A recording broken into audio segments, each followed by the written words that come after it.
দেশে এবং দেশের বাইরে থেকে যারা আমাদের সঙ্গে শুনছেন সকলকে স্বাগত জানাই লার্ন টাইমের জীবনের গল্প থেকে শিক্ষা অনুষ্ঠানে। সাধারণের মাঝে অসাধারণ নয়, বিশ্বাস করতে শিখুন, এটাই স্বাভাবিক। গল্প শুনুন বাঙালি মেয়ের রিসার্চ সায়েন্টিস্ট হয়ে ওঠার। জানতে চোখ রাখুন লার্ন টাইমের ফেসবুক পেজে। আগে জানুন, অতঃপর স্বপ্ন দেখুন, পরিশ্রম করুন, সফল হন। আপনি কি ভাবছেন বাঙালিরা বিজ্ঞান বিষয়ে খুব বেশি এগোতে পারে না, আর মেয়েদের ক্ষেত্রে তা একবারেই অসম্ভব? তাই আপনিও বিজ্ঞান ভীতি থেকে বিজ্ঞান বিষয়ক অধ্যয়ন থেকে পিছিয়ে আসতে চান এবং আপনার পরিমণ্ডলে থাকা মেয়েদেরও পিছিয়ে রাখতে চান? না, আপনি যা ভাবছেন আপনার জানাটা ভুল, আপনার ভাবনাটা ভুল। আপনার এই জানাটাকে পরিষ্কার করতেই আমাদের আজকের এই আয়োজন। লার্ন টাইমের জীবনের গল্প থেকে শিক্ষা অনুষ্ঠানের ৩৯তম পর্বে আমাদের সাথে অতিথি হিসেবে আছেন এমন একজন, যিনি আপনার এই জানাগুলোকে, আপনার এই প্রশ্নগুলোর উত্তর খুঁজে আপনাকে সঠিক পথ নির্দেশ করতে সাহায্য করবেন। তার নাম সাথী আক্তার। রিসার্চ সায়েন্টিস্ট হিসেবে তিনি রয়েছেন। তিনি ইউনিভার্সিটি অফ ওয়েস্টার্ন অন্টারিও থেকে পিএইচডি করেছেন বায়োলজি অ্যান্ড এনভায়রনমেন্টাল সাস্টেনেবিলিটি বিষয়ে। এছাড়াও তিনি একাধিক এমএসসি করেছেন দেশি বিদেশি বিভিন্ন বিশ্ববিদ্যালয় থেকে। আর কথা না বাড়িয়ে সরাসরি চলে যাচ্ছে আমাদের আজকের অতিথির কাছে। আসসালামু আলাইকুম আপু।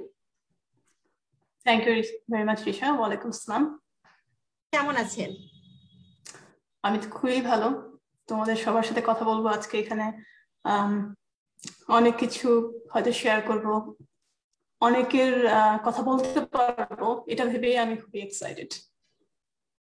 আমাদের অনুষ্ঠানে আপনাকে আরো একবার স্বাগত জানিয়ে আপনার অনুমতি থাকলে মূল পর্বে প্রবেশ করতে পারি আমরা। Absolutely, go ahead. আপু, আপনার সম্পর্কে যখন স্টাডি করতে যাই তখন আমি যেটুকু জানতে পেরেছি আপনি বাংলাদেশের সীতাকুণ্ডের মেয়ে। এই যে বাংলাদেশের সীতাকুণ্ডের মেয়ে থেকে বিএসসি কমপ্লিট করেছেন এবং একাধিক বিশ্ববিদ্যালয় থেকে আপনি এমএসসি করেছেন, পিএইচডি করেছেন, এরপরে আজকে রিসার্চ সায়েন্টিস্ট হিসেবে আছেন। এই যে আপনার যাত্রাপথ, এই যাত্রাপথে এই যে আমরা আজকে যে সাথীকে দেখতে পাচ্ছি, যাকে দেখে আমাদের বাংলাদেশের অনেক মেয়েরাই স্বপ্ন দেখতে শিখতে পারে, এই যাত্রার উত্থান পতনটি কেমন ছিল?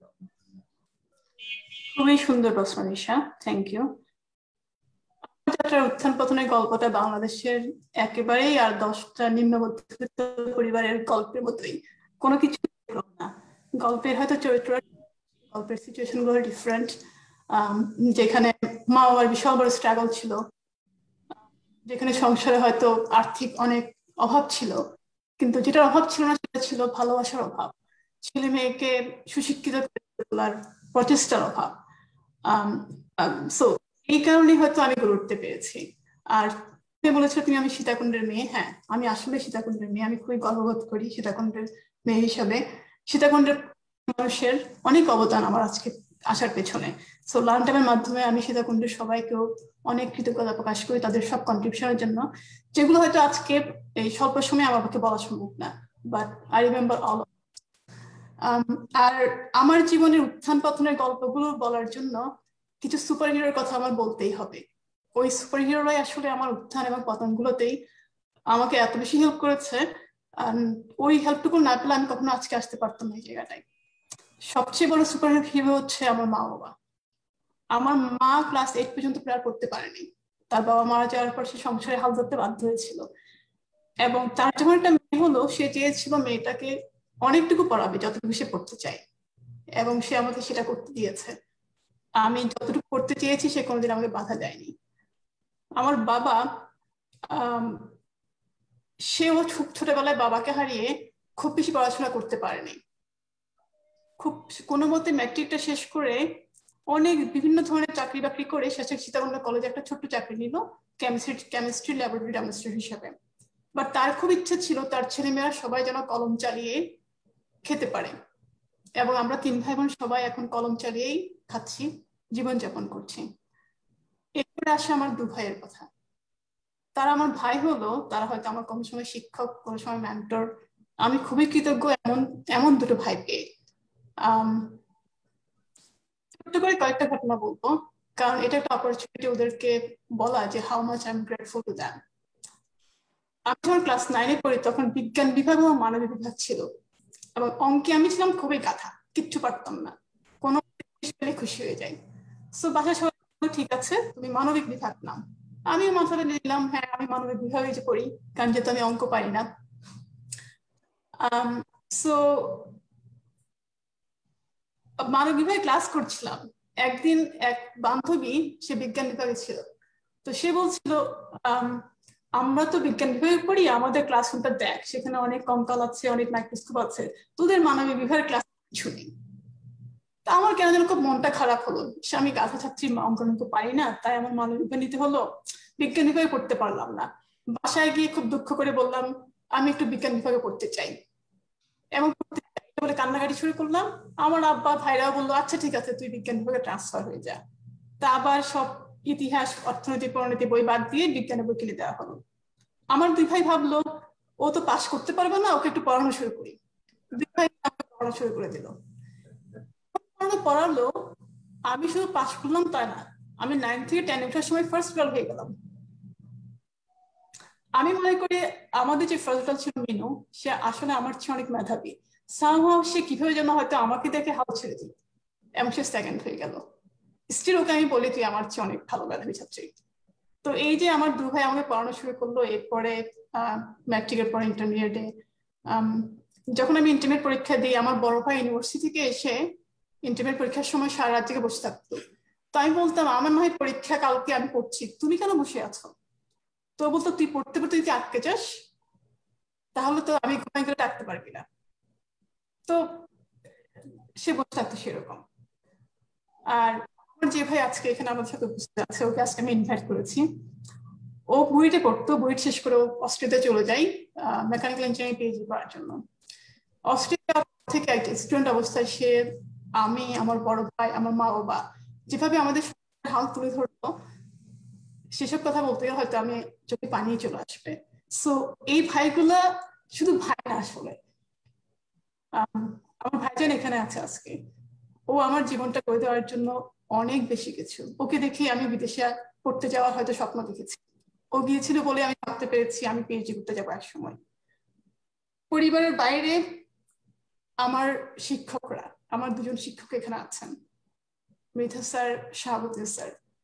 মৃধা স্যার ল্যাবে যদি না যেতাম কোনোদিন গবেষণা জিনিসটা কি সেটা বুঝতাম না। আমি যখন ব্যাচেলর করি তখন স্যারের ল্যাব ছিল 4 তলায়, আমি সে ল্যাবের ধারে কাছে যেতাম না, কারণ আমি তো ক্লাস করে দৌড় দিতাম টিউশনি করার জন্য, টিউশনি করে সন্ধ্যায় হলে ফিরতাম। ওই 4 তলাতে কি গবেষণা হয় ওটার আমার সময়ও ছিল না, সুযোগও ছিল না। একদিন আমাদের আরেক স্যার কলিমুদ্দিন স্যার বললেন তুমি যে এই টিউশনি করতে শহরে যাচ্ছ, এক কাজ করো, মৃধা সাহেব তো একটা ল্যাব দিয়েছে 4 তলায়, ওখানে একটা প্রজেক্টে জয়েন করো, তোমার একটু পয়সা টয়সাও দিবে, তোমার দৌড়াদৌড়িও কমবে। এটা আবার কেমন কথা, আমি গবেষণা করব, টাকা পয়সাও পাবো, এটা তো আমি শিখবো, শেখার জন্য আমাকে টাকা পয়সা দিবে।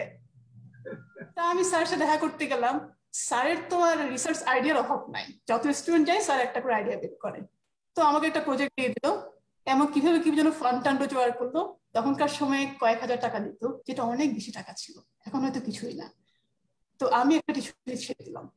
স্যারের লেভে জয়েন করার পর গবেষণা করা, কিভাবে গবেষণা করতে হয়, কনফারেন্সে যাওয়া, কনফারেন্সে প্রেজেন্টেশন দেওয়া, স্যার আমাদেরকে নিয়ে এগুলো জানুয়ারি ইউনিভার্সিটিতে প্রেজেন্টেশন দিতে।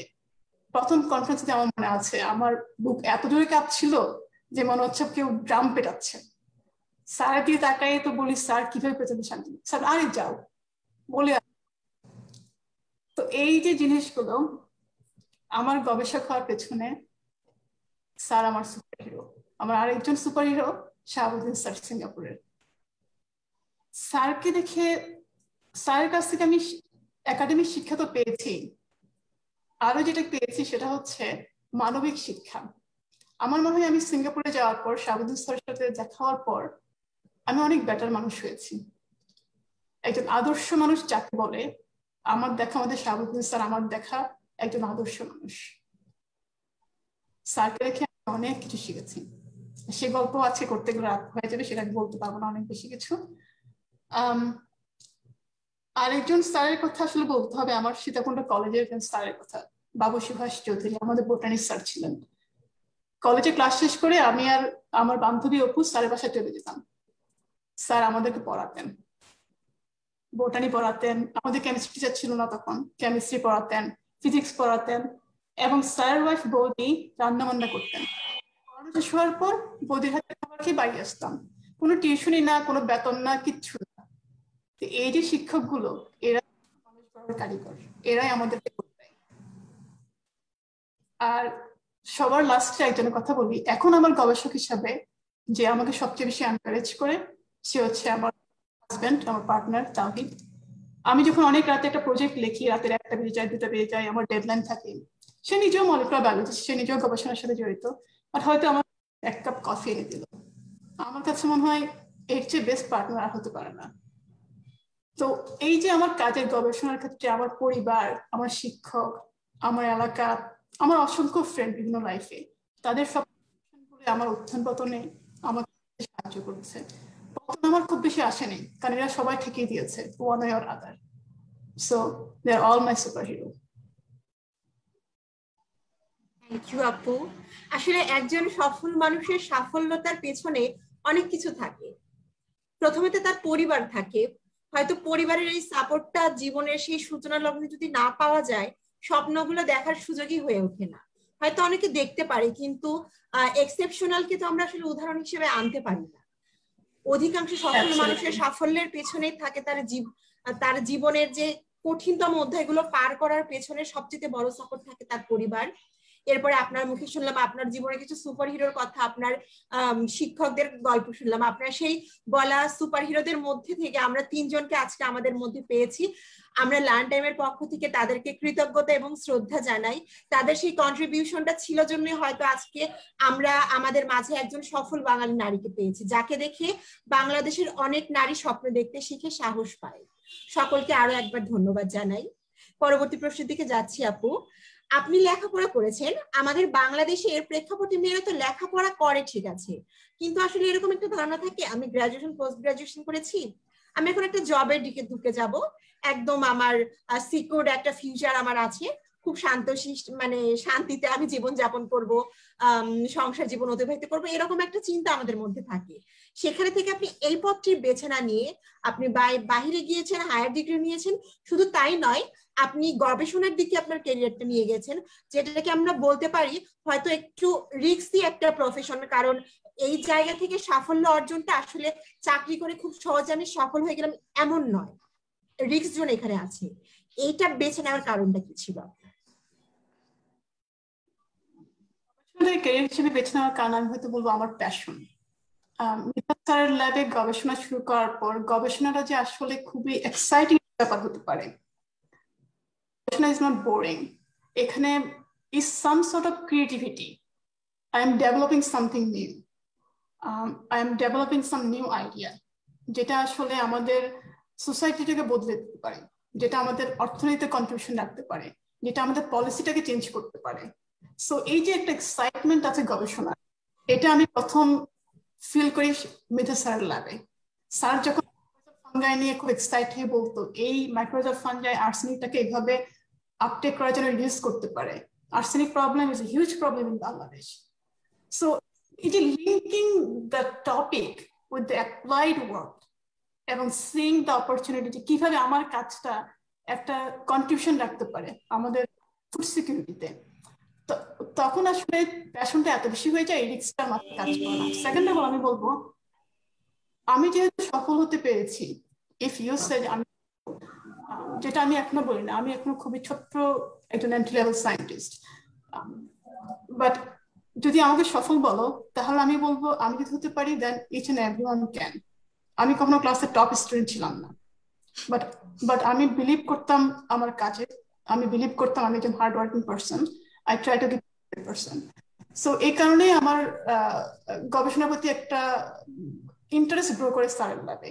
এরপর আমার ভাইজান যে এখানে আছে, ও অস্ট্রেলিয়া থেকে কনফারেন্স করতে গেল রোমে, সেখান থেকে সেই ইতালির সুন্দর সুন্দর ছবি প্রিন্ট করে নিয়ে আসলো। আমি তো খুবই জেলাস, তুমি পিএইচডি করছো আবার রোমে ঘুরে বেড়াচ্ছ কনফারেন্স করতে গিয়ে, ইউনিভার্সিটি সব পে করছে। আরে তাহলে তো হায়ার স্টাডিতে গেলে বিদেশে ঘোরা যাবে। সো আমার ট্রাভেলিং এর বিশাল বড় একটা ইন্টারেস্ট ছিল, তখন আমার ঠিক আছে আমিও তাহলে ওর মতো পিএইচডি করতে যাবো। আর যাবো বলার পর ওর তো এনকারেজমেন্ট ছিল কিভাবে অ্যাপ্লিকেশন করবো না করবো। সো এই যে আমার কাছে মনে হয় না আসলে খুব চ্যালেঞ্জিং প্রফেশন। 100% দিলে কোনো কিছু আসলে চ্যালেঞ্জিং হয় না if we know where we'd like to go. Thank you আপু। এবার আমার পরবর্তী প্রশ্ন, আপনি রিসার্চ সায়েন্টিস্ট হিসেবে অনেক কাজ করেছেন, আপনার প্রোফাইলের ওপরে আমি যখন স্টাডি করতে চাই অনেক কিছুই পড়েছি, কিন্তু আমি আপনার মুখ থেকে শুনতে চাচ্ছি আপনি আপনার রিসার্চের বিভিন্ন ধাপ বা বিভিন্ন সাইট নিয়ে আপনি যে কাজগুলো করেছেন সেগুলো সম্পর্কে একটু জানতে চাচ্ছিলাম প্লিজ। শিওর, আমি তোমার সাথে কথা বলার জন্য ছোট্ট করে কয়টা স্লাইড প্রিপেয়ার করেছি, কারণ আমার মনে হয় হয়তো আমার হয়তো আমার কাজগুলো সম্পর্কে জানতে চাইবে। So a picture can tell 1,000 words. So let's see if I can share. ওকে, তুমি আমাকে বলো তুমি আমার স্ক্রিনে দেখতে পাচ্ছ কিনা? জি দেখতে পাচ্ছি। স্লাইড শো দিয়ে দিই।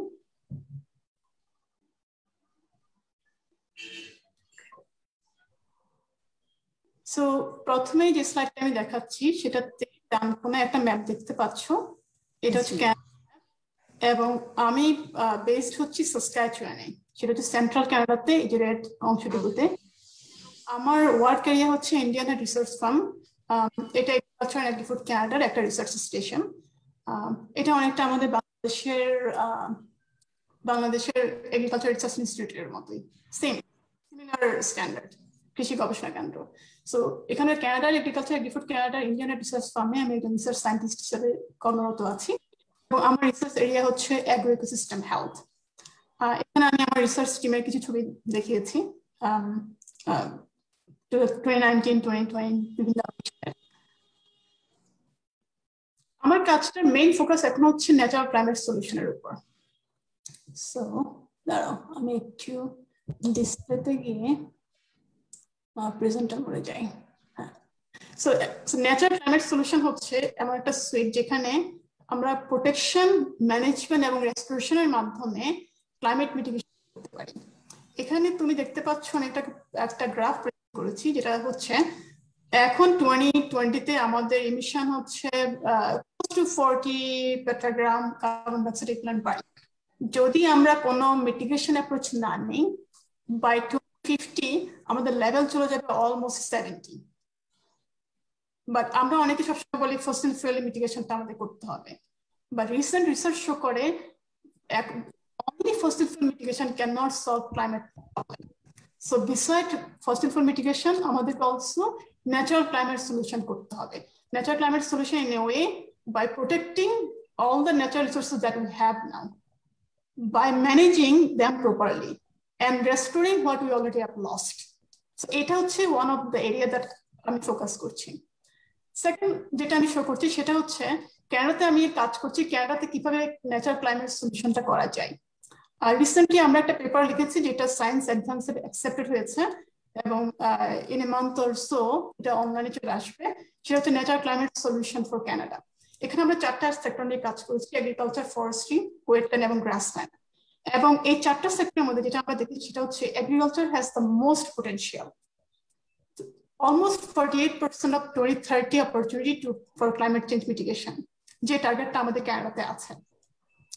এবং এই এগ্রিকালচারের মধ্যে হাইয়েস্ট অপরচুনিটি গুলো হচ্ছে বাই এই জিনিসগুলো, by growing cover crop, biochar. আমি হয়তো ডিটেলস সায়েন্টিফিক টার্মিতে যাব না, বাট যেটা আমি আমার কাজে দেখতে পাচ্ছি, এই যে কানাডাতে আমি যে এরিয়া অপরচুনিটি গুলো পাচ্ছি ক্লাইমেট মিটিগেশনের জন্য, এগুলোর অলসো হিউজ অপরচুনিটি আছে বাংলাদেশে। যদিও কানাডা হচ্ছে একটা টেম্পারেট কান্ট্রি, বাংলাদেশ হচ্ছে tropical country, but agricultural management practice there are lots of common avenue. So এগুলো হচ্ছে সাম অফ দ্য অ্যাপ্রোচেস যেটা আমাদের রিসার্চ ফাইন্ডিং উঠে আসছে। এবং one of my ongoing project হচ্ছে নন ক্রপ এরিয়ার উপর। তার মানে হচ্ছে এগ্রিকালচার ফিল্ড, কৃষি জমি যেগুলো আছে সেগুলোতে যে অংশে আমি ফসল চাষ করছি সেখানে না, যে অংশে আমি ফসল চাষ করছি না সে অংশে হচ্ছে আমার গবেষণার অন্যতম একটা রিসার্চ এরিয়া।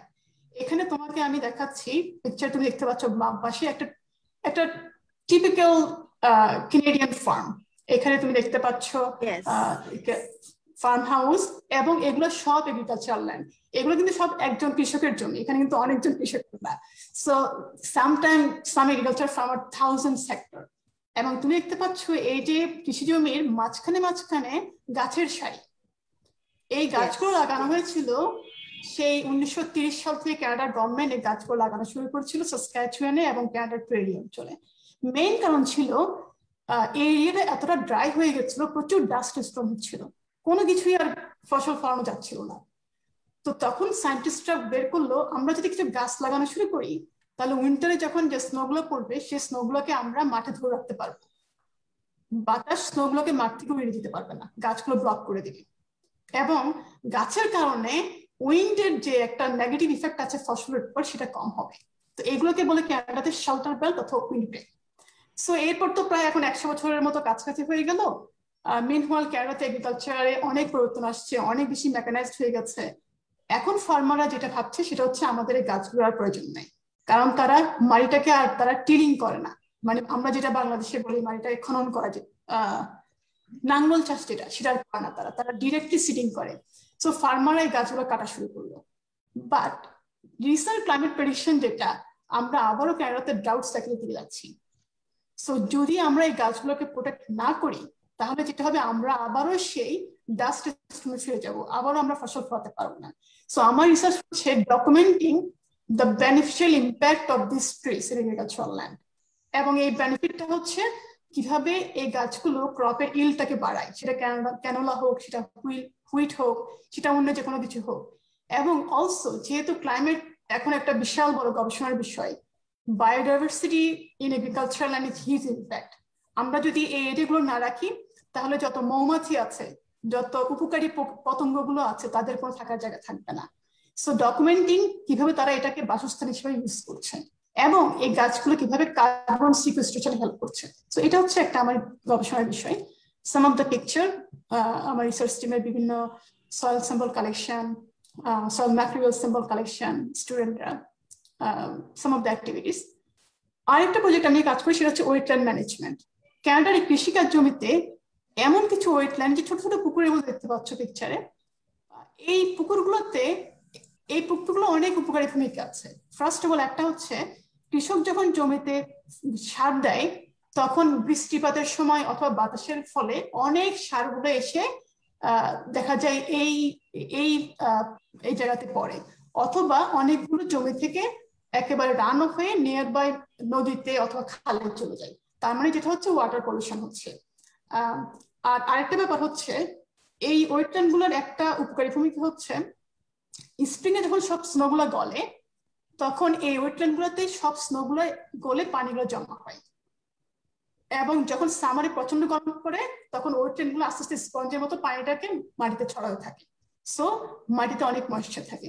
কিন্তু এখন যেহেতু ক্যানাডার কৃষিটা অনেক মেকানাইজড, প্রচুর ফার্মার মনে করছে আমি যদি এই ওয়েটল্যান্ড গুলোকে ভরাট করে ফেলি তাহলে আমার অনেক বেশি ক্রপ এরিয়া হবে যেখানে আমি ফসল ফলাতে পারবো। এবং হাইলি মেকানাইজড এগ্রিকালচারে বড় বড় ইকুইপমেন্ট গুলা এই জমিগুলোর চারপাশ যেতে অনেক সময় নষ্ট হয়। সিডিং এবং হারভেস্টিং হচ্ছে খুবই শর্ট উইন্ডো ক্যানাডাতে, সো তারা এগুলো ভরাট করে ফেলছে। বাট এখন আমার গবেষণাতে হচ্ছে আমাদের খুব প্রয়োজন এগুলোকে সংরক্ষণ করা, কারণ আমরা যদি এগুলো সব ভরাট করে ফেলি তাহলে স্প্রিং এ যখন স্নোগুলো মেল্ট হবে তখন কোনো বাকেট থাকবে না সেই পানিগুলো ধরে রাখার, সব পানিগুলো চট করে গিয়ে খালে পড়বে, নদীতে পড়বে, আশেপাশে যা আছে সেখানে আছে।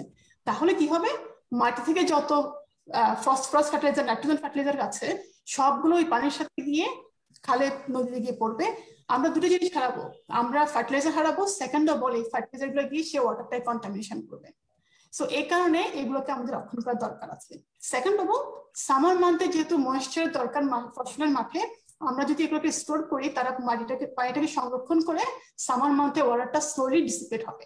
সো আমি ডকুমেন্ট করছি how much contribution these wetlands are providing for crop yield and production, এবং at the same time কিভাবে এই ওয়েটল্যান্ড গুলা কার্বন মিটিগেশনে হেল্প করছে বাই সিকুয়েস্টারিং অ্যাটমসফিয়ারিক কার্বন। থার্ড একটা প্রজেক্টে আমি কাজ করছি সেটা হচ্ছে অ্যালি ক্রপিং।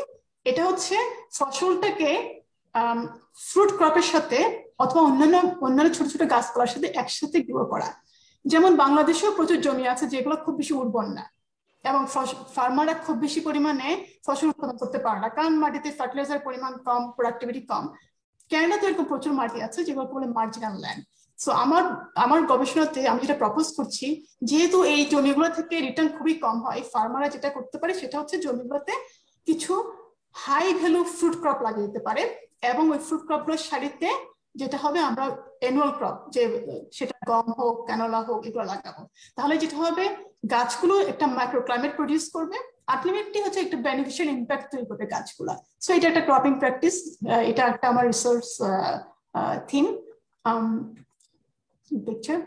আরেকটা প্রজেক্ট আমি কাজ করি সেটা হচ্ছে রাইপিয়ারিয়ান অ্যাফরেস্টেশন। এই যে একটু আগে বলছিলাম উইন্ডের মাধ্যমে অথবা বৃষ্টির মাধ্যমে ফসলের জমি থেকে সব ফার্টিলাইজার গুলো এসে নিয়ার বাই খালে অথবা নদীতে এসে পড়ছে, তার ফলে বিশাল বড় পরিমাণে ওয়াটার পলিউশন হচ্ছে, এটাকে বলে ইউট্রিফিকেশন, সব অ্যালকোহল ব্লুম হচ্ছে পানিতে। সো আমার গবেষণাতে আমি এবং আমার কোলাবরেটর যারা আছে আমরা যেটা প্রপোজ করছি, কানাডাতে এগ্রিকালচার ফিল্ডের পাশে যতগুলো ওয়াটারওয়ে আছে সেখানে আমরা গাছ লাগিয়ে দিব। তাহলে দুটো উপকার হবে, গাছগুলো যেটা করবে নিউট্রিয়েন্ট ফ্লোটাকে ব্লক করে দিবে, সো এক্সেস নিউট্রিয়েন্ট গুলো এসে পানিতে পড়বে না, তাহলে নিউট্রিয়েন্ট গুলো ফসলের মাটি থেকে যাচ্ছে। সেকেন্ড অফ অল আমাদের ওয়াটারটা প্রোটেক্ট হচ্ছে। সো এটাকে বলি আমরা রাইপেরিয়ান বাফার এরিয়া। সো এই রাইপেরিয়ান বাফার এরিয়ার এই ওয়াটার কোয়ালিটি এবং সয়েল হেলথের পাশাপাশি কার্বন মিটিগেশনের বিশাল ভূমিকা পালন করছে, কারণ যদি আমরা রাইট ট্রি লাগাতে পারি তাহলে তারা প্রচুর পরিমাণে কার্বন সিকুয়েস্ট্রেট করতে পারে। এবং লাস্ট একটা প্রজেক্ট আমি হাইলাইট করতে চাই সেটা হচ্ছে সিলভো পাস্টার। একেবারে পুরনো আইডিয়া যে লাইভ স্টক গরু ছাগল একেবারে গাছের সাথে গ্রো করা, এটা আমাদের বাংলাদেশেও আছে, হয়তো খুব ম্যানেজড ওয়েতে না। ক্যানাডাতে একেবারেই ছিল না, ইউরোপে আছে, আফ্রিকাতে আছে, এশিয়াতে আছে। সো ক্যানাডাতে আমি এটা প্রপোজ করছি আমরা ট্রি এবং ঘাস এবং লাইভ স্টক একসাথে গ্রো করা, যেটার ফলে যেটা হবে লাইভ স্টকের হেলথ ইমপ্রুভমেন্ট হবে এবং তারা যে ঘাস এবং গুল্মগুলো রিস্তে খাবে সেগুলোর ডাইভার্সিটিটা অনেক বাড়বে, নিউট্রিশন ভ্যালু অনেক বাড়বে, এবং লাস্ট বাট লিস্ট কার্বন সিকুয়েস্ট্রেশন করা যাবে। এবং অনেকগুলো ডিজাইন আমরা কাজ করছি শুধুমাত্র কিভাবে আমরা বেস্ট ওয়েতে লাইভ স্টক এবং ট্রিটাকে ইন্টিগ্রেট করতে পারি। এগেন এটা বাংলাদেশে প্র্যাকটিস আছে, আমার কাছে নয় এই কনসেপ্ট গুলো অনেক ম্যানেজ যদি আমরা বাংলাদেশে অ্যাডপ্ট করি তাহলে ন্যাচারাল ক্লাইমেট সলিউশন সাইড থেকে বাংলাদেশ অনেক দূর এগিয়ে যেতে পারে। So anyway I should probably stop. Thank you আপু, একসাথে অনেক কিছু জানতে পারলাম। আচ্ছা, একটা জিনিস আমার জানতে খুব ইচ্ছা হচ্ছে, এই যে আপনি বললেন আপনার রিসার্চ প্রজেক্টের বিভিন্ন বিষয় সম্পর্কে, এই যে আপনি যে সুযোগগুলো পেয়েছেন কাজের, আপনার কি মনে হয় আমাদের বাংলাদেশের তরুণ যারা আছে, যারা হয়তো এই সাইটগুলো নিয়ে পড়াশোনা করছে কিংবা পড়াশোনা করতে চাইছে, তারা কিভাবে এই জায়গাগুলো রিচ করতে পারে? One of the best way হচ্ছে first of all as a student ওরা যে লেভেলে আছে সেখানে গুড গ্রেড থাকতে হবে, এবং সেকেন্ড অফ অল ভালো গ্রেডের পাশাপাশি জানতে হবে আসলে ঠিক কোন ধরনের গবেষণা তারা করতে চায়, কোন এরিয়া তাদেরকে অ্যাট্রাক্ট করে, সবকিছু এমন একটা বেছে নিতে হবে যেটা তাদেরকে এক্সাইট করবে। কারণ গবেষণার ব্যাপারটা এমন, এখানে কোনো 9 to 5 অফিস আওয়ার নেই, আমি উইকেন্ডেও কাজ করি, রাত 12টা বাজেও কাজ করি, এবং এটা আসলে প্যাশন না থাকলে সম্ভব না। এমন একটা এরিয়া বেছে নিতে হবে যেটার প্রতি হাইলি প্যাশনেট, সেটা একজনের একটা হতে পারে। সেটা বেছে নেওয়ার পর দেখতে হবে কিভাবে সেটাতে কাজ শুরু করা যায়। বাংলাদেশে থাকলে বাংলাদেশে যে ডিপার্টমেন্টে আছে সেখানে এই যে মেথা স্যারের মতো টিচাররা যারা আছেন তাদের কাছে গিয়ে নক করতে হবে, স্যার আমি এটা নিয়ে কাজ করতে চাই, আমি বাংলাদেশে আমি কিছু প্রিলিমিনারি ওয়ার্ক করতে চাই, কিভাবে করতে পারি। যে কোনো গবেষণা করতে চাইলে যদি বিদেশে অ্যাপ্লাই করার সময় প্রিলিমিনারি কিছু ওয়ার্ক যদি দেখানো যায় যেটা বাংলাদেশে তারা করছে, এটা always strong for their application. এটা শো করে they first of all research interest, they have the passion, এবং তারা এটাতে পটেনশিয়াল আছে। আমি যেমন স্যারের ল্যাবে যেই কাজগুলো করেছিলাম, যে কয়টা পাবলিকেশন করেছিলাম, সেই পাবলিকেশন না থাকলে কিন্তু আমি চান্স পেতাম না। তো এই কাজগুলো তারা বাংলাদেশে করতে পারে, এবং নেক্সট অফ অল কোন দেশে তারা যেতে চায়, কোন দেশে তাদের কাজের সবচেয়ে ভালো অপরচুনিটি আছে, সেখানে কোন ইউনিভার্সিটিগুলোতে এই গবেষণা হচ্ছে। ইন্টারনেট এখন একেবারে হাতের মুঠোই, ব্রাউজিং করে তারা সহজেই জিনিসগুলো জানতে পারে। সেটা একটা শর্টলিস্ট করতে হবে, সেটা শর্টলিস্ট করে যেসব ইউনিভার্সিটিগুলো যে ফ্যাকাল্টিগুলো সেই বিষয়ে গবেষণা করছে তাদেরকে একটা ছোট্ট ইমেল লিখতে পারে, not necessarily big email, just showing that I'm interested in this, can I set up a meeting with you, or can I have just 10 minutes phone call. কারণ এখন পৃথিবীটা ইন্টারনেটের কারণে একেবারে হাতের মুঠোয়। একটা লম্বা একটা ইমেল অনেকেই পড়ে না। ফর এক্সাম্পল আমি নিজেও যেমন এখন প্রতি সপ্তাহে হয়তো আমি প্রচুর ইমেল পাই বিভিন্ন দেশ থেকে, এবং টাইমটা এত এত লিমিটেড এখন, ইচ্ছা থাকলেও আমি প্রতিটা ইমেল পড়া আমার পক্ষে সম্ভব হয়ে ওঠে না। সো অনেকগুলো ইমেল বাদ করে দেয়। তো ছোট্ট একটা যদি ইমেল করে, আমি এই দেশ থেকে করছি, আমি এই বিষয়ে গবেষণা করছি, can I have a 10-minute phone call with you? So অথবা এটা একটা ওয়ে হতে পারে, অথবা একটা ছোট্ট করে লেখা, এটা আমার রিসার্চ এরিয়া, এই কাজগুলো আমি করেছি, ফিউচারে তোমার লাগে আমি এই কাজটা করতে চাই। এরপর ফলো আপ কনভারসেশনের মাধ্যমে সেটা প্রসিড হতে পারে। এবং অফেন টাইম এখানকার ফ্যাকাল্টিরা তারা একটা ফোন ইন্টারভিউ সেট আপ করে। That's the best time to Impress, যে why that girl or that boy is the one for that lab. So সেই ইন্টারভিউতে কনভিন্স করা, এভাবেই আমরা করেছিলাম, এভাবে এখন সবাই করছে। আর আমাদের টাফ ছিল, আমাদের সময় সাইবার ক্যাফেতে গিয়ে ঘন্টায় 40 টাকা খরচ করে আমাদের ইন্টারনেট সার্চ করতে হতো। এখন সবার হাতের মুঠোয় ফোন। স্টুডেন্টদেরকে আমি বলবো ওদের জন্য জীবনটা অনেক সহজ। আর আমার মতো আছে, we never forget that we come from there. তো আমাদেরকে রিচ করতে পারে, we will be always there. Thank you আপু। আশা করছি আমাদের তরুণ সমাজ যারা আছে, আমাদের শিক্ষার্থীরা যারা আছে, যারা এই বিষয়গুলো নিয়ে চিন্তা ভাবনা করছে, তাদের ভবিষ্যৎ আপনার মতো বা আপনাদের মতো করে গড়ে তোলার জন্য তাদের কাছে এই মেসেজগুলো অনেক বেশি গুরুত্বপূর্ণ হবে বলে আমরা বিশ্বাস করি। পরবর্তী প্রশ্নের দিকে যাচ্ছি। আপনি বিএসসি এবং এমএসসি দেশে সম্পন্ন করার পরও এমএসসি আপনি বিশ্বের বিভিন্ন বিশ্ববিদ্যালয় থেকে করেছেন, এবার পিএইচডিও করেছেন। এই যে আপনার বিস্তৃত শিক্ষা জীবন, এই যে বিভিন্ন ধাপগুলোর মধ্যে আপনার কাছে এখানে সবচেয়ে স্মরণীয় অংশ কোনটি? তোমার সেই কোয়েশ্চেনটা যখন আমি পড়ে দেখছিলাম, আমার কাছে মনে হচ্ছে আমি আসলে একটা পিক করতে পারবো না, আমার দুটো পিক করতে হবে। স্মরণীয় বাংলাদেশ ছাড়ার পর একটা স্মরণীয় অংশ হচ্ছে শাহাবুদ্দিন স্যার ল্যাব। আগে বললাম কেন সেটা, শুধু যে স্যারের কাছ থেকে আমি একাডেমিক্যালি অনেক কিছু জানতে পেরেছি, গবেষণা করতে পেরেছি স্যারের ল্যাবে। স্যার অনেক উন্নত ল্যাবের সাথে আমার কোলাবোরেশন করার অপরচুনিটি করে স্যার অনেক কলিগের সাথে। একাডেমিকটা দেওয়ার পরও স্যারের কাছ থেকে অনেক মানবিক শিক্ষা পেয়েছি, সে কারণে আমি সেটা আমাদের স্মরণীয়। স্যার আমাকে অনেক বেটার একটা হিউম্যান বিং করে, স্যার কিচ্ছু মনে করেনি, জাস্ট স্যারকে দেখে। আর আরেকটা স্মরণীয় অংশ হচ্ছে আমার PhD supervisor Shila McPhee, university of Ontario biology ডিপার্টমেন্টের প্রফেসর। শিলার ল্যাবে যখন আমি জয়েন করি, আমি যখন প্রথম দিন তার সাথে দেখা করতে যাই, সে আমাকে বলে দিল, পিএইচডি করতে এসেছো, তোমার প্রজেক্টে ফান্ড দেওয়ার জন্য আমার আছে 4 বছর। 4 বছর তোমার পিএইচডি শেষ করতে হবে। 4 বছর পর you are on your own. If you can finish your PhD, you have to find your money, own money. Second of all, তুমি কি নিয়ে পিএইচডি করবে সেটা তোমার বের করতে হবে। I am not going to tell you. এটা কিন্তু বিরাট একটা সমস্যা ফেলে দিয়েছিল আমাকে, কারণ কি নিয়ে গবেষণা করবো, পিএইচডির মতো একটা গবেষণা যেটা একেবারে অ্যাবসলিউটলি নিউ আইডিয়া হতে হবে, এটা বিশাল বড় চ্যালেঞ্জিং। আমি মনে হয় 2 সপ্তাহ শুধু চোখের পানি ফেলছি আর ঘোরাঘুরি করছি। তা আমার তো আর পিএইচডি করা হবে না, কারণ নতুন একটা আইডিয়া বের করা, যেটাই চিন্তা করতে চাই কেউ না কেউ সেটা করে ফেলছে। So but লেগেছিলাম। শিলা আমার সাথে আর কোনো কথাই বলবো না সেটা নিয়ে। 4 সপ্তাহ পরে কিছু কিছু আইডিয়া আসা শুরু করলো।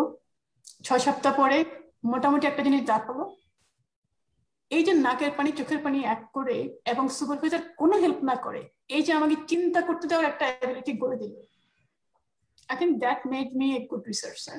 এখন আমি একটা প্রজেক্ট প্রপোজাল লিখলেই আল্লাহর মধ্যে ফান্ডিং পাচ্ছি। আমার ল্যাবে এখন ফান্ডিং এর প্রবলেম নেই। আমি প্রচুর স্টুডেন্ট হায়ার করছি, প্রচুর ফান্ড নিয়ে আসছি, প্রডিউসার অর্গানাইজেশনের ফান্ড পাচ্ছি, গভর্নমেন্টের ফান্ড পাচ্ছি। এটা অনেকটুকু কন্ট্রিবিউশন শিলার সেই প্রপোজাল লেখার অ্যাবিলিটি। এবং কিচ্ছু না করে just you are on your own, কোনো অ্যাডভাইস করেনি, কিচ্ছু করেনি, এই যে কনফিডেন্সটা আমার করে দিল। এই দুটো মেন্টর, এই দুটো সুপার হিরো আবার বলবো আমি, অনেক বড় আমার কাছে। ধন্যবাদ আপু। সৃষ্টিকর্তার কাছে আমরা প্রার্থনা করি আপনার জীবনের মোড় ঘুরিয়ে দেওয়া এই সুপার হিরো গুলোকে সৃষ্টিকর্তা অনেক ভালো রাখুক, তাদের জীবনকে আরো বেশি সাফল্যমণ্ডিত করুক। আপনার মুখ থেকে কিছুক্ষণ আগে আমরা শুনছিলাম যে এই বিশ্ববিদ্যালয়গুলোতে আপনি উচ্চশিক্ষার সুযোগটি কিভাবে পেয়েছিলেন এবং সেখান থেকে আমাদের তরুণরাও কিভাবে উপকৃত হতে পারে।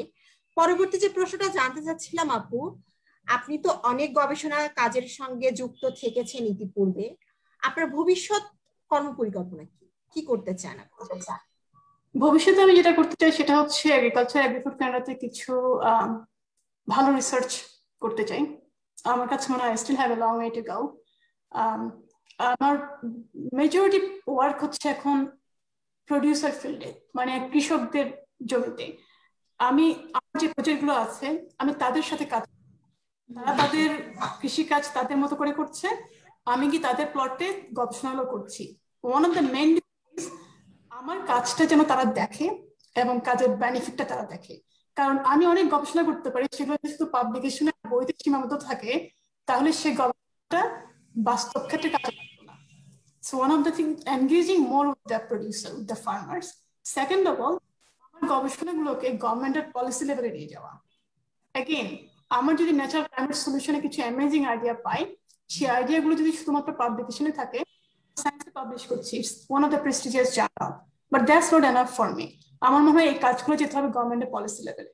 আর ফেডারেল গভর্নমেন্টের সায়েন্টিস্ট হতে আমার আছে জাস্ট একটা ফোনটা তুলে নিয়ে একজন অটোয়াতে একজন পলিসি অ্যানালিস্টকে বলায়, হে আমরা এই কাজটা করছি এবং আমরা এই ফান্ডিং গুলো পাচ্ছি, can we set up A meeting, এবং তাদেরকে ইনফর্ম করা এটা রিসার্চ ফাইন্ডিং, তোমাদের নেক্সট পলিসিতে ক্যান ইউ ইনক্লুড দ্যাট। এবং এই ন্যাশনাল লেভেলে আমাদের ফান্ডিং গুলো ইনক্লুড করে গভর্নমেন্টের ন্যাশনাল পলিসিতে যদি কিছু চেঞ্জ আনতে আমি খুবই হ্যাপি হব। এট প্রেজেন্ট আমার কিছু কাজ কানাডার গভর্নমেন্টের পলিসি লেভেলে ইনক্লুড করা হয়েছে, যেটা আমি মনে করি খুবই গ্রেটফুল। এত অল্প ক্যারিয়ারে আমি এটুকু আসতে পেরেছি এবং আমার কাজকে তারা এতটা গুরুত্ব দিচ্ছে, ইটস এ ফ্যান্টাস্টিক ফিলিং। এবং এটা আসলে কানাডাতে এগ্রিকালচারাল কিছু পলিসি চেঞ্জ আনবে, এটা আমার স্বপ্ন, সামনে আরো অনেক বেশি। এখন আমি কাজ করছি ইউএস এবং মেক্সিকোর সাথেও, সো নর্থ আমেরিকাতেও আমি কাজটা এক্সপ্যান্ড করতে চাই, নর্থ আমেরিকান পলিসি লেভেলে how we should think about agriculture. এবং নট বেস্ট, আমি স্বপ্ন দেখি বাংলাদেশে আমি আমার কাজ করে নিয়ে যাব। আমি এখন খুবই রিসার্চার, আমি মনে করি না আমি এখন এমন বড় কিছু করছি যে আমি গিয়ে আমূল চেঞ্জ আনতে পারবো, বাট খুব ছোট স্কেলে আমি আমার কিছু কাজ করে নিয়ে যেতে চাই। আমি মনে করি আমার কাজের অনেক কিছুই বাংলাদেশে অ্যাপ্লিকেশন অপরচুনিটি আছে।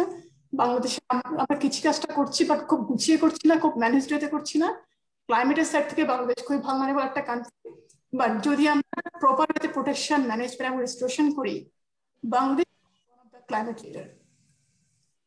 সো এটাই আমি আমার দুজন গুরু শাহাবুদ্দিন ইসলামের সাথে খুব ছোট স্কেলে আলোচনা আমরা শুরু করেছি। আমি স্বপ্ন দেখি ভবিষ্যতে সেগুলো আরো অনেক দূর আগে নেওয়ার। এটা কোনো পার্সোনাল গেম থেকে না, এটা হচ্ছে giving back to my country. এবং এটা যদি করতে পারি, সেটা আসলে আমার কাছে মনে হবে আমার বায়োলজিক্যাল কান্ট্রির প্রতি আমার কিছুদিন শোধ হলো। কানাডাকে বলি আমি আমার অ্যাডপ্টেড কান্ট্রি, বাংলাদেশ আমার বায়োলজিক্যাল কান্ট্রি। দুটো কান্ট্রি আমার কাছে অনেক বড়, কোনটাকে আমি বড় কোনটাকে ছোট মনে করি না। So I like to continue in both country. ধন্যবাদ আপু। আপনি জেনে থাকবেন আজকে আপনার সঙ্গে আমরা যে অনুষ্ঠানটা করছি লার্ন টাইমের জীবনের গল্প থেকে শিক্ষা অনুষ্ঠান, তা 39তম পর্ব। অর্থাৎ এরকম 39টি পর্ব আজকে সহ আমরা করেছি। এই 39টি পর্বের মধ্যে আমাদের কিছু অতিথি ছিলেন যারা নারী, অবশ্যই তারা তাদের কর্মজীবনে সফলতার স্বাক্ষর রেখেছেন। তাদের সবার কাছে আমার একটা সেম কোয়েশ্চেন ছিল, সেই কোয়েশ্চেনটাই আমি আপনার কাছে করছি। আসলে দিন শেষে আমরা সবাই সমাজে বসবাস করি, এই সমাজ আমাদের জন্য কিছু বেড়াজাল বা কিছু নিয়মের বাউন্ডিংস আমাদের জন্য রেখে যায়। আমাদের মেয়েদের যখন সাফল্যের পথে বা সফলতার পথে তারা হাঁটতে যায়, তাদের সেই ব্যারিয়ার গুলো পার হতে হয়। যে জন্য আপনি আজকে আপনার জীবনের যে স্তরে আছেন কর্মজীবনে, এই জায়গাটাতেই যদি আমাদের সমাজের কোনো ছেলের এই জায়গাটায় যেতে হতো, আপনার চেয়ে তার কম এই বাউন্ডিংস গুলো পার হতে হতো। আপনার ক্ষেত্রে অবশ্যই কিছু না কিছু ক্ষেত্রে হলেও এর বেশি সম্মুখীন হতে হয়েছে।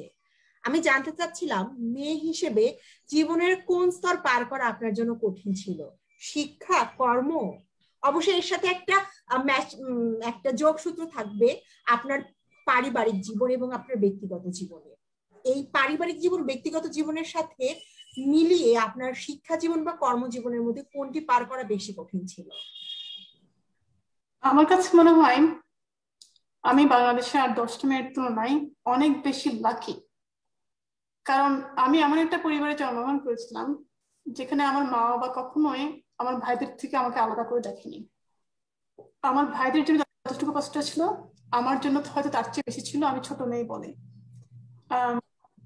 আমি যখন আমার আমার বিয়ের পর আমার শ্বশুর বাড়িতে যাই, তাদের মধ্যেও আমি কখনো সে ধরনের কিছু, তারাও আমাকে মেয়ের মতো করে নিয়েছে, এবং সে বাড়িতেও আমি মেয়ের মধ্যে খুব বেশি পার্থক্য দেখিনি।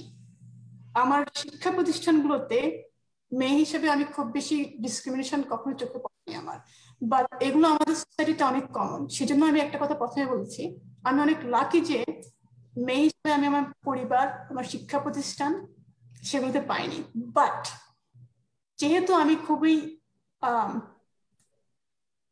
স্ট্রাগল করেছি আমার স্টুডেন্ট লাইফে, আমি সবসময় টিউশনি করতাম, কোচিং এ পড়াতাম আমার পড়াশোনার পাশাপাশি। যে জিনিসটাতে আমি সবসময় বাংলাদেশে জন্মগ্রহণ করেছি বলে খুব কষ্ট পেতাম কেন আমি অন্য দেশে জন্মগ্রহণ করলাম না, সেটা হচ্ছে আমি যখন মাস্টার্স করি চিটাগং ইউনিভার্সিটিতে, অনার্সের সময়টা তো আমি টিউশনি করাতাম, ক্লাসের পরে সকালে আসতাম, চিরং শহরে এসে টিউশনি করে সন্ধ্যার আগে হলে ফিরে যেতাম। বাট যখন মাস্টার্স করি তখন আমার বাবা বেশ খানিকটা অসুস্থ ছিল। আমার ভাইজান যিনি এখানে আছেন, যিনি বুয়েটে ছিলেন, আমার বড় ভাই তখন ঢাকায়। তো কাছাকাছি ছিলাম আমি একমাত্র, আমার মা আবার কাছাকাছি। সো আমি যেটা করতাম, আমি সীতাকুণ্ড থেকে ভোরে ইউনিভার্সিটি এসে ক্লাস করে মৃধা স্যার ল্যাবে 2-3 ঘন্টা গবেষণার কাজ করে চিটাং শহরে আসতাম, এসে দুটো টিউশনি করে তারপর রিয়াজুদ্দিন বাজার থেকে বাজার করে সে আবার তারা বাসে করে চিটাগংয়ে যেতাম। অনেক সময় আমার রাতে 10টাও যেত। এবং তখন একজন হিসেবে যে পরিমাণ টেনশন, উদ্বেগ, ভীতি মধ্যে আমাকে যাওয়া লাগতো, কেউ না কেউ ফলো করছে, কেউ না কেউ বাজে কথা বলছে, কেন রাত 10টায় বাস স্টপে দাঁড়িয়ে আছি, কেন এত রাতে যাচ্ছি, হয়তো কোথাও বাস আটকা পড়ে গেল, বিরাট জ্যাম পড়লো, বাসের সব যাত্রী নেমে গেল। সো এখন আমি কি করবো? It's not safe country. একটা আমি রাত 10টা বাজে বাসের মধ্যে কন্ট্রাক্টর আছে, we know very well how things গো। এবং তখন যে ভয়ে আত্মাটা শুকিয়ে যেত, তখন মনে হতো কেন আমি দেশে জন্মালাম, কেন এই দেশে একজন প্রধানমন্ত্রী মেয়ে হওয়ার পরও বিশ্ববিদ্যালয়ে পড়ুয়া একটা মেয়ে আমাকে এই টেনশনের মধ্যে যেতে হবে। আমি সে প্রশ্ন উত্তর এখনো খুঁজে পাই নাই।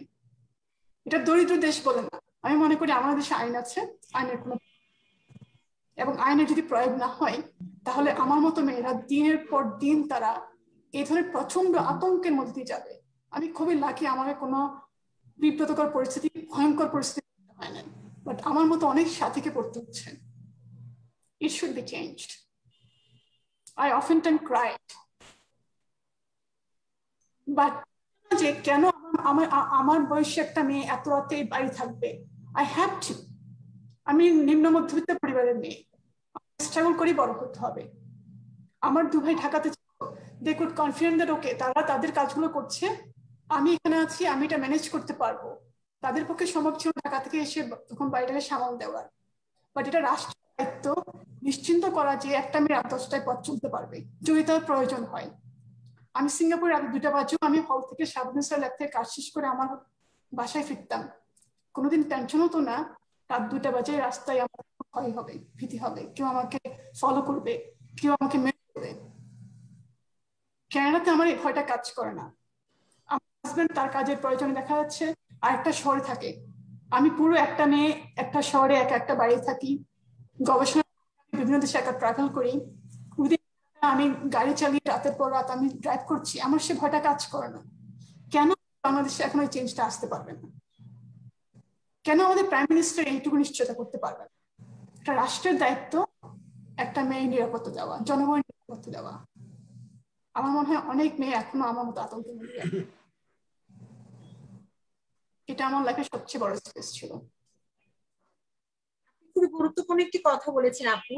শুধু রাত 10টা নয়, দিনের বেলাতেও আমরা মেয়েরা আসলে বাংলাদেশে এই নিরাপত্তাটা পাই না।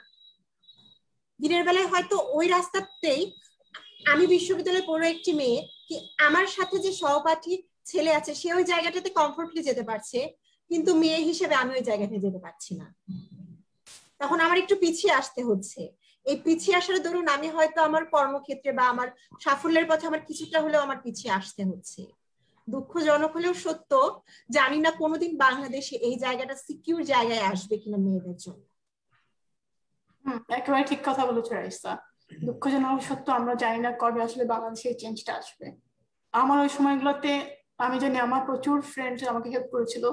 কোনো কোনো দিন হয়তো বাস থেমে গেছে, আমি হয়তো ভয় তাড়াতাড়ি বাস থেকে নেমে গেলাম, নেমে সেখান থেকে কাছাকাছি আমার যে ফ্রেন্ডের বাড়ি, সে তার বাড়িতে চলে যেতাম। হয়তো সে ফ্রেন্ড নিজে ইউনিভার্সিটিতে, তার মা বাবা। আমার বন্ধু ভাগ্য অনেক বড় বড় ভালো ছিল, আমি লাইফে অনেক ভালো ফ্রেন্ড পেয়েছিলাম, তাদের মা বাবাও আমায় খুব আপন করে নিয়েছিল। So but it should not be the life. এই যে আমরা বাইরে কাজ করছি পড়াশোনার কাছাকাছি, এই এই কাজগুলো কিন্তু আমাদেরকে অনেক এক্সপিরিয়েন্সড করে দেয়, আমাদেরকে অনেক কনফিডেন্ট করে দেয়। একাডেমিক শিক্ষা শুধুমাত্র ইজ নট এভরিথিং। এই যে আমি অনেক টিউশনই করতাম, কোচিং এ পড়াতাম, আমার প্রেজেন্টেশন অনেক বেড়ে গেছিল, তখন আমার সাহস অনেক বেড়ে গেছিল। So so we need those opportunities, but আমাদের country should not just hold us. No, একটা মেয়েরা পড়াশোনা করবে, ক্লাসে যাবে, ক্লাস থেকে বাড়ি ফিরবে। একদম ঠিক। যে উচ্চশিক্ষা করছে এই তো অনেক, এত কিছুর কি দরকার? এত কিছু করার মানে হয়তো এর পেছনে কোন একটি কালো অধ্যায় আছে, এরকমটাই ভেবে নেয় আমাদের সমাজ। এবং কমেন্টস গুলো, এবং এই যে একটা মেয়ে রাস্তায়, তুমি ঠিক কথা বলছো, তো প্রবলেম, বাট ইমাজিন রাত 10টা বাজে বা 11টা বাজে, তখন যে কমেন্টস গুলো একটা মেয়েকে শুনতে হয়। এবং যে মানুষগুলো রাস্তায় থাকে তারা কখনো এগিয়ে আসে না। তারা শুধু কমেন্টসই করতে পারে, তারা এগিয়ে আসতে পারে না। দ্যাটস সো এম্বারাসিং দাও।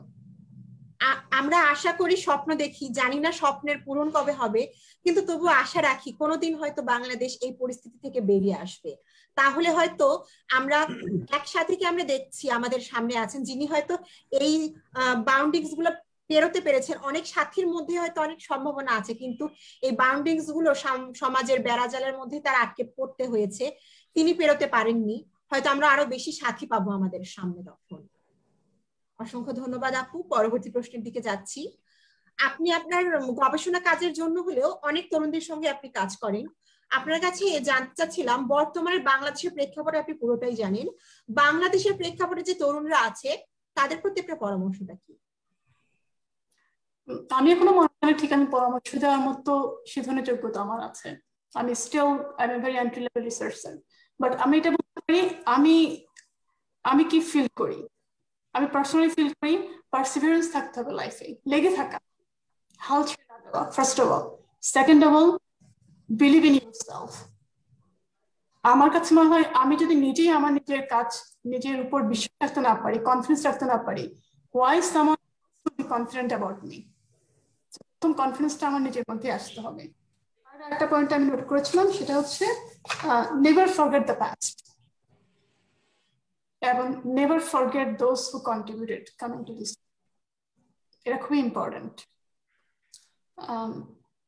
Fourth, last one, do your homework, always have to be prepare. যে তোমার সাথে কথা বলার জন্য তুমি যখন কোয়েশ্চেনগুলো পাঠিয়েছো, I took my time to prepare about it. জীবনের যে কোনো প্রজেক্ট হোক, একটা ফ্রেন্ডের সাথে মিট হোক, একজন স্যারের সাথে মিট হোক, ক্লাস হোক, উই অলওয়েজ প্রিপেয়ার আওয়ারসেলফ। আমার কাছে মনে হয় আমরা যদি এগুলো করি, এগুলো আমাকে হেল্প করেছে এখানে আসতে। এগেইন, আমি কখনো সুপার স্টুডেন্ট ছিলাম না, বাট আমাকে যদি দেখে কেউ মনে হয় আমি সফল, তাহলে আমি এগুলো জাস্ট ফলো করতাম, আমি লেগে থাকতাম, আমি নিজের কাজের উপর বিশ্বাস রাখতাম। আমি যদি একটা প্রজেক্ট লিখে, I believe that project is going to change. এবং আমি যদি বিশ্বাস করি যে আমার প্রপোজালটা, আমার প্রজেক্টটা ইজ ইম্পর্টেন্ট, ইজ নিডেড, তাহলে যে রিভিউয়ার করবে সে সে নিজস্ব, আমি যদি নিজেই ফিল না করলাম তাহলে তারা তো ফিল করবে না। এগুলোই আমি মনে করি। থ্যাংক ইউ আপু। প্রায় শেষের দিকে চলে এসেছি। শেষ প্রশ্নটি করছি, বাংলাদেশের কৃষি এবং কানাডার কৃষি এর মাঝে আপনার কাছে মনে হয়েছে পার্থক্যের জায়গা মোটা দাগে কি হতে পারে, সম্ভাবনার দিক থেকে বা সমস্যার দিক থেকে? প্রশ্নটা আবার করো ঈশা। বাংলাদেশের যে কৃষি প্রেক্ষাপটটা আছে আর কানাডার কৃষির সঙ্গে তো আপনি কাজ করছেন, আপনার রিসার্চ গুলো, কিন্তু আপনার মনে হয় যে আসলে আপনি কানাডায় সম্ভাবনা দেখতে পাচ্ছেন কৃষির ক্ষেত্রে, এই সম্ভাবনাটা বাংলাদেশে থাকার কথা ছিল কিন্তু আসলে এই সম্ভাবনাটা আমরা পাচ্ছি না, এরকম কোনো কিছু আপনার মনে হয়েছে কি? আমার কাছে মনে হয় সম্ভাবনা শব্দটাই সেটা হচ্ছে স্টিল দেয়ার হোপ। আমার কাছে আমি যেটা মনে করি, কানাডার কৃষিকে যদি আমরা বলি অনেক অ্যাডভান্সড, কানাডার কৃষির একজন রিসার্চার হিসাবে আমি মনে করি আমাদের চ্যালেঞ্জও আছে।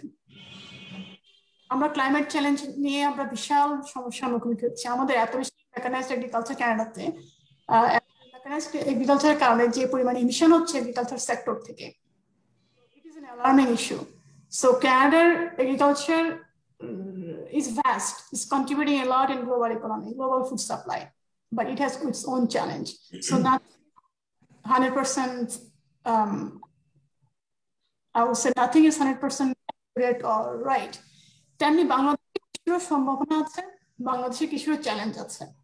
আমরা যদি সেই চ্যালেঞ্জগুলো দেখে এবং ইন ফিউচার কৃষির যে রিস্কগুলো আছে, যে চ্যালেঞ্জগুলো সামনে আসছে, সেটা ক্লাইমেট হোক, সেটা এগ্রিকালচার প্রোডাকশন হোক, সেটা ফুড সিকিউরিটি হোক, সেগুলোকে আইডেন্টিফাই করে এখন থেকে স্টেপ নেওয়া।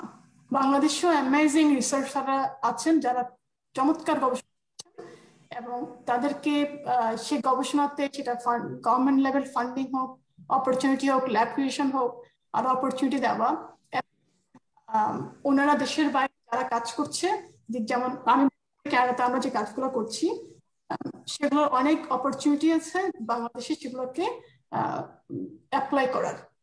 অ্যাগেন অনেক কিছু আমি আমার গবেষণাতে দেখেছি তোমাকে, যেগুলো বাংলাদেশে already doing, but not in a managed way.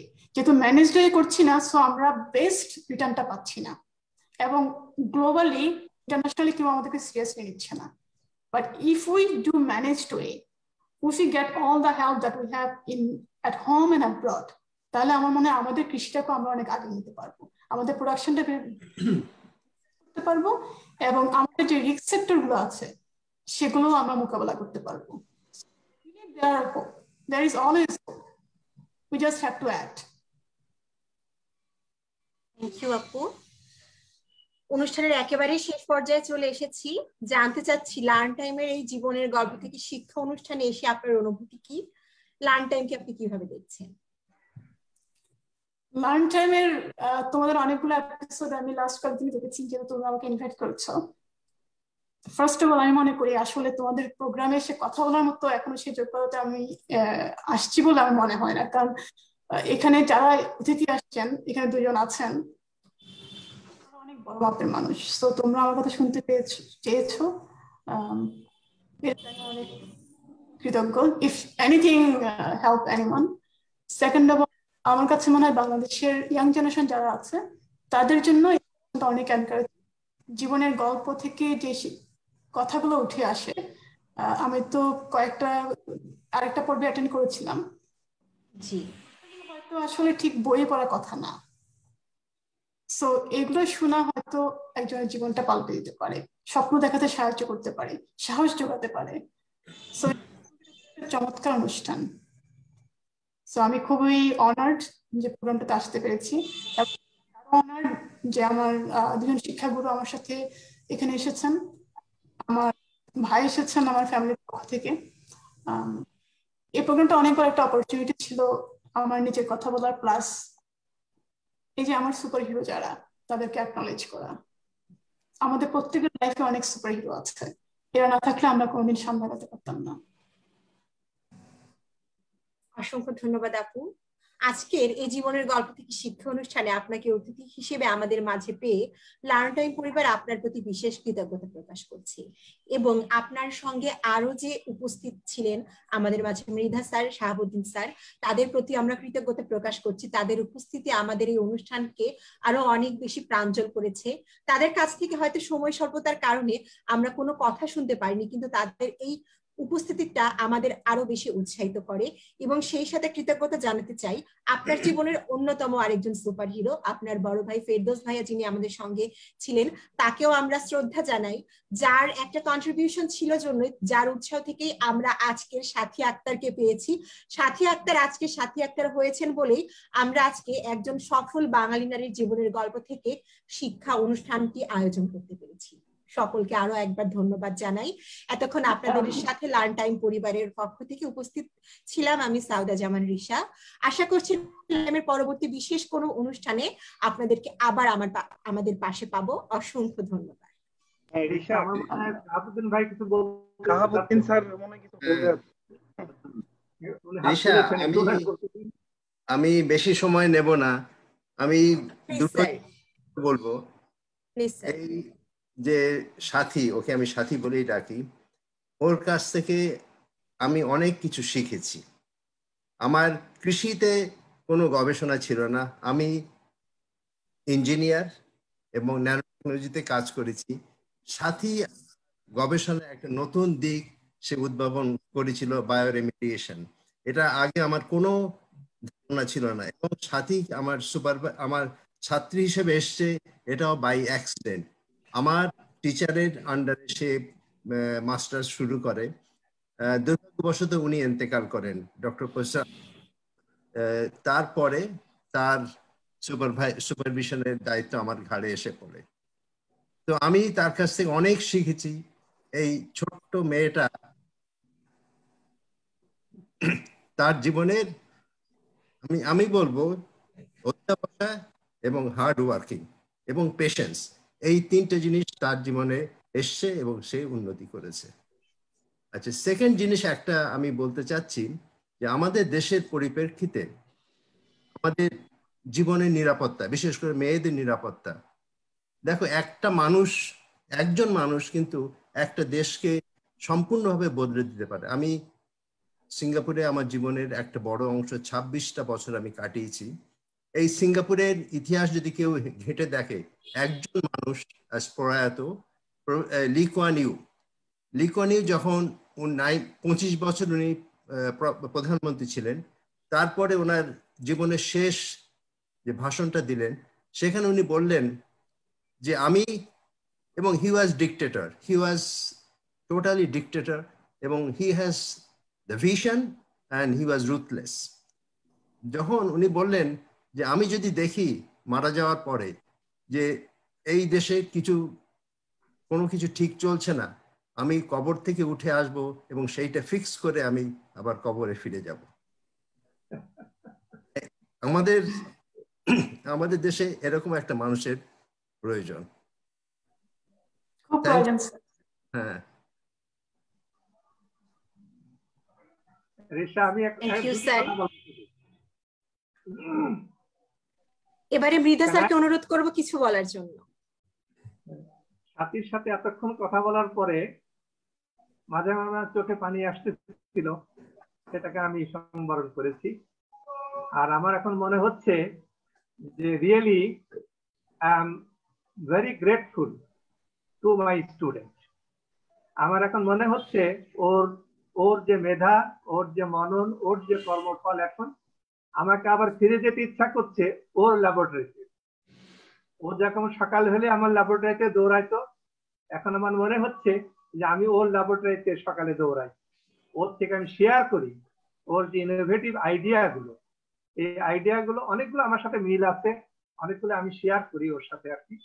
কিন্তু আমার এখন মনে হচ্ছে যে আমি যদি ওর ছাত্র হতে পারতাম এখন, তাহলে বোধহয় I could contribute more in the field of agriculture. Sir, আপনি আমার ল্যাবে আসবেন ইনশাআল্লাহ, এবং আমার অফিসের চেয়ারটাতে আপনি একদিন বসবেন, এটা আমি খুব করি। আমিও খুব ইচ্ছা পোষণ করি, কারণ আমার ছোট মেয়েটা আছে কানাডাতে। লকডাউন কেটে গেলেই আমরা যাব, এবং আমি তোমার সাথে একসাথে বসে আমি অনেকগুলো প্রোগ্রাম ডেভেলপ করতে চাই, যেগুলো তুমি করছো সেগুলোর সাথে আমি শেয়ার করতে চাই। যেমন ইনশাআল্লাহ স্যার। আমার সাথে শেয়ার করেছে সেলিনিয়াম, খাদ্যের হুইটে সেলিনিয়াম সমৃদ্ধ করা। সেটা আমরা অনেকটা প্রজেক্ট তারও করিয়েছিলাম, কিন্তু এখন আমরা সেটা সাবমিট করতে পারিনি কোথাও ফান্ডিং এর জন্য। এই ধরনের অনেকগুলো প্রোগ্রাম এগ্রিকালচারে আছে, যেগুলো we can share the agriculture between the agriculture in Bangladesh and the agriculture. There is a great opportunity. আরেকটা জিনিস আমি বলবো, ওর অনেক কথার মধ্যে অনেক কিছুই আমার বলার ছিল, সেটা এখন সময়ের অভাবে বলা যাবে না। একটা জিনিস আমি বলবো, সেটা হলো যে ক্লাইমেট চেঞ্জ এন্ড এগ্রিকালচার, এটি নিয়ে আমি এখন একটু লেখাপড়া করছি এবং আমি ছোট্ট একটা বইও লেখার চেষ্টা করছি, অনেকখানি এগিয়ে গেছি। তো আমাদের এগ্রিকালচারে অনেক কিছুই করা হয়েছে, বড় আমাদের এগ্রিকালচারটা কিন্তু মোস্টলি বড়। বিদেশে যে সমস্ত ইনোভেশন হয়েছে সেগুলো নিয়ে এসে আমরা ইন্ট্রোডিউস করেছি। আর আমরা বাংলাদেশিরা, আমি ইনক্লুডিং মি, আমরা সবসময় বলি যে আই এম দ্য ফার্স্ট, আমি এটা আবিষ্কার করছি। ট্রাইকোডার্মাটা ফাঙ্গাস, সেটা নিয়ে আমাদের কয়েকজন বিজ্ঞানী বলে যে I am the first in Bangladesh, first in world, আমি বায়ো ফার্টিলাইজার তৈরি করছি। অর্থাৎ তার জন্মের আগেই ট্রাইকোডার্মাতে বায়ো ফার্টিলাইজার তৈরি হয়েছে। এই যে আমি প্রথম, আমি সব করেছি, এই যে এই আমিত্বটা আমাদের কাছ থেকে দূর করতে হবে। আর আমাদের ছাত্রছাত্রীদের সম্বন্ধে সাথী বলেছে, আমার এখনো মনে আছে, আমি দেখতাম যে ও যখন ছাত্রী ছিল আমাদের, তখন ওদের একটা কম্পিউটার ল্যাব ছিল, সেখানে আমাদের অনেক ছাত্রছাত্রী কম্পিউটার ল্যাবে কাজ করত এবং তারা শিখতো, জানতো কিভাবে বিদেশে যেতে হবে।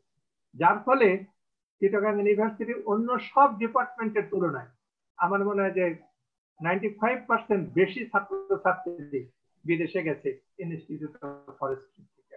এটা হচ্ছিল যে ওই ইনস্টিটিউট এই ফ্যাসিলিটি ছিল। আর আমি সবসময় ছাত্রছাত্রীদের বলতাম যে তোমরা ইন্টারনেটে ঢোকো, পৃথিবীটাকে দেখো, পৃথিবীর কোন দেশে কোথায় কোন স্কলারশিপ ফেলোশিপ আছে সেটাকে সার্চ করো, তারপর আমার কাছে আসো, আমি তোমাদের সাহায্য করব how to write the work plan. ছোট্ট একটা সিভি তৈরি করো, আমি নতুনদের উদ্দেশ্যে বলছি, ছোট্ট একটা সিভি তৈরি করো, তোমার এরিয়াগুলো তুমি ঠিক করো, যে ইউনিভার্সিটি যাবে সেই ইউনিভার্সিটি কি বিষয়ে পড়াশোনা হচ্ছে, কি বিষয়ে তোমার সুপারভাইজারকে যাচ্ছ, সেগুলো কালেকশন করো, তার উপরে ছোট্ট করে ওয়ার্ক প্ল্যান তৈরি করো।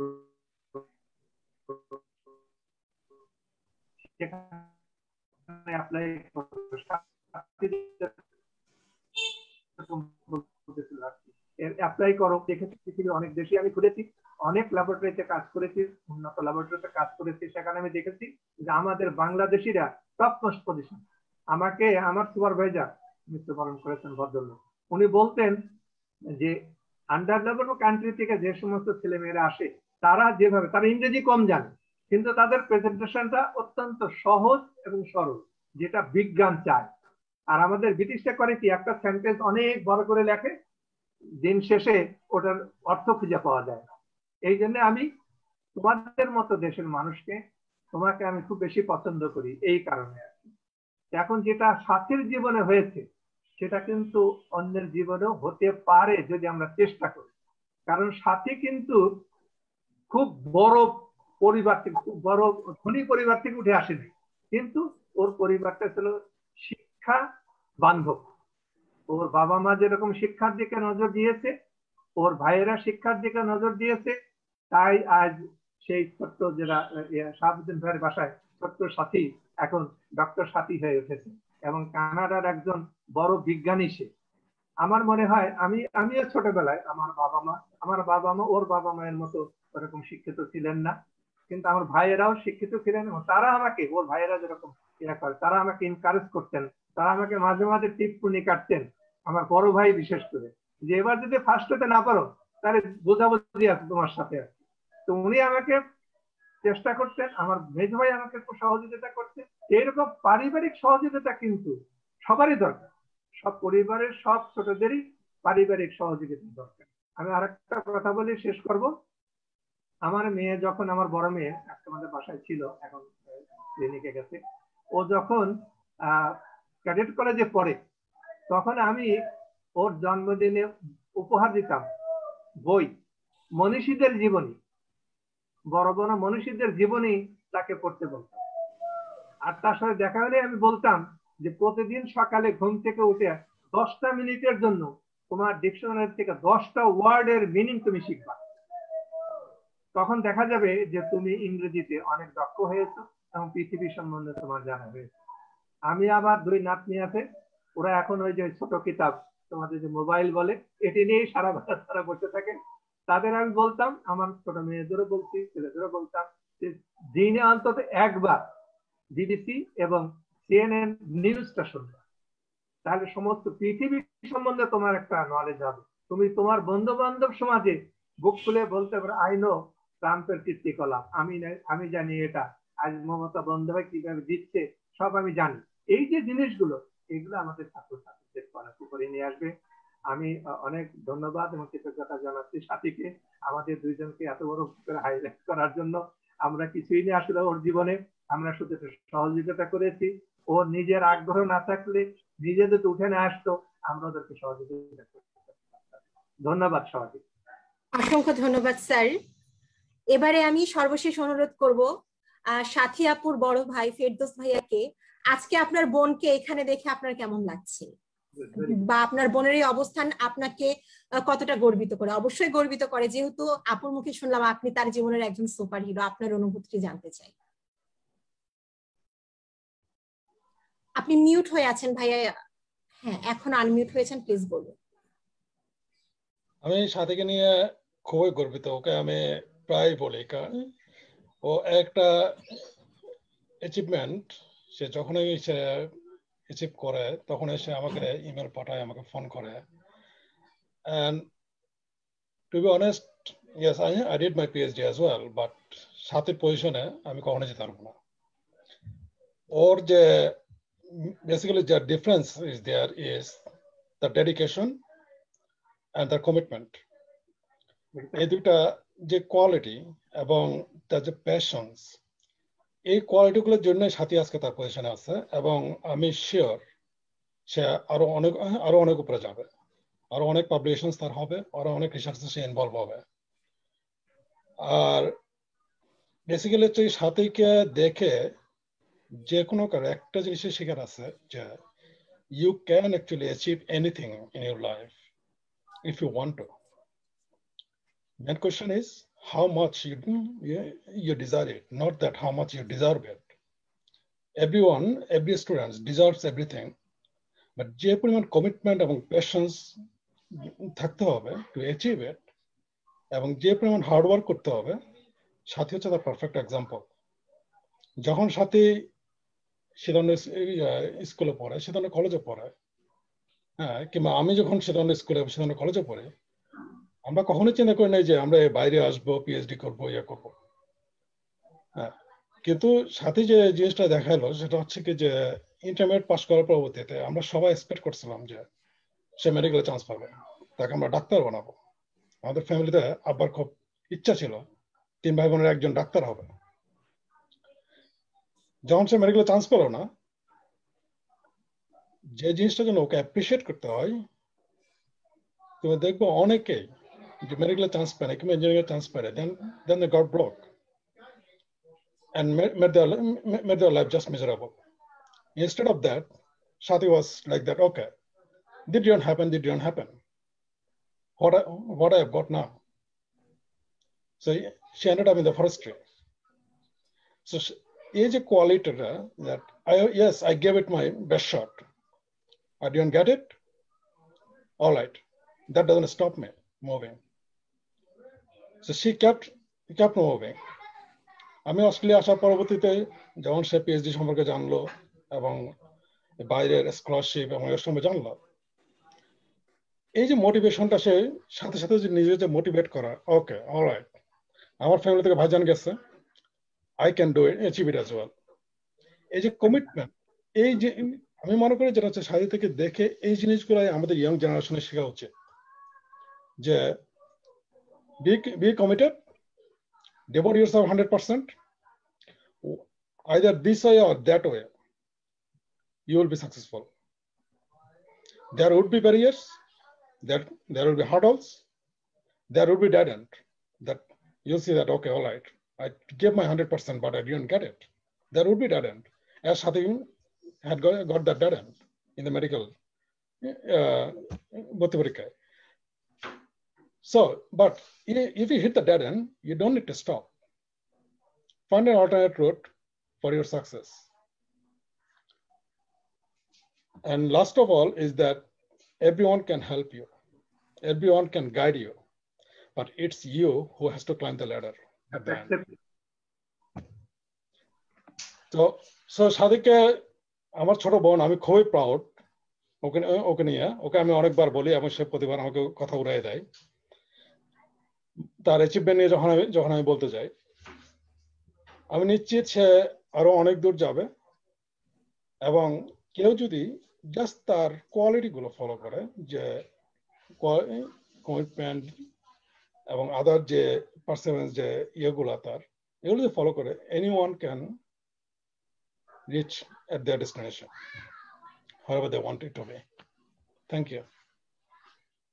অসংখ্য ধন্যবাদ ভাইয়া। সম্মানিত দর্শক মণ্ডলী, এতক্ষণ আমরা কথা বলছিলাম সাথী আক্তার আপুর সঙ্গে। তার মুখে শুনলাম তার জীবনের নানা স্মৃতি, উত্থান পতনের গল্প, তার অভিজ্ঞতার গল্প, জানলাম তরুণদের প্রতি তার পরামর্শ। সেই সাথে আমরা খুবই ভাগ্যবান, আজ আমরা সাথী আপুর জীবনের 3 জন সুপারহিরোকে আমাদের সাথে এই অনুষ্ঠানে পেয়েছিলাম, আমাদের আয়োজনে। তাদের কাছ থেকেও শুনলাম তাদের অনুভূতি, এবং তাদের সবার কাছ থেকেই শুনলাম সাথী আপুর মতো আরো যারা এগিয়ে যেতে চায় তাদের প্রতি পরামর্শ। আশা করছি ভবিষ্যতে আমাদের আগামী কোনো অনুষ্ঠানে তাদেরকে আবার আমাদের মাঝে পাবো, এবং আশা করছি আপনারা যারা এতক্ষণ আমাদের সঙ্গে ছিলেন আমাদের আয়োজনে, আমাদের দর্শক মণ্ডলী, আপনারা উপকৃত হয়েছেন আমাদের আয়োজন থেকে। পরবর্তী অনুষ্ঠান দেখার আমন্ত্রণ জানিয়ে আজ এখানে বিদায় নিচ্ছি। ততদিন ভালো থাকুন, সুস্থ থাকুন, লার্ন টাইমের সাথেই থাকুন। আসসালামু আলাইকুম।